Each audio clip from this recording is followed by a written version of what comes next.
Видно изморена, првата група од околу 100 членови од нерегистрираната партија на македонците во Бугарија, Омо Илинден Пирин, која со 2 автобуси допатува во Страсбург, го започна својот мирен протест пред главниот влез на Европскиот парламент. Нивниот протест е организиран со цел да укажат и да го привлечат вниманието на европските политичари дека Бугарија не ги почитува одлуките на Европскиот суд за човекови права во врска со македонското малцинство. Протестот во Страсбург на Омо Илинден Пирин се одржува непосредно пред расправата во Комитетот на министрите на Советот на Европа за тоа како Бугарија ги спроведува предметите Омо Илинден и Омо Илинден Пирин. Парламентарното собрание на Советот на Европа пред неколку дена уште еднаш повтори дека сите 4 предмети не се целосно спроведени од страна на Бугарија и дека тие треба внимателно да се следат.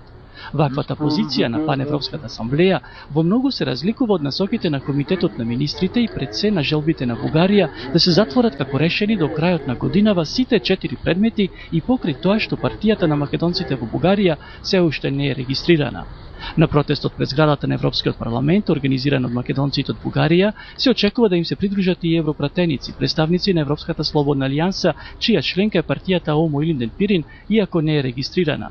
А веќе тие заеднички протестираа со група на италијанци кои се залагаат за поголеми слободи во печатот во Италија. Протестот продолжува утре пред зградата на Советот на Европа, каде неделава заседава Комитетот на министрите на Советот на Европа, на чиј дневен ред, покри другото, ќе се расправа и за спроведувањето на одлуките на Судот за човекови права во повеќе земји, меѓу кои и за нивниот случај, поточно Омо Илинден Пирин против Бугарија. За Канал 5 се јави Тони Гламчевски.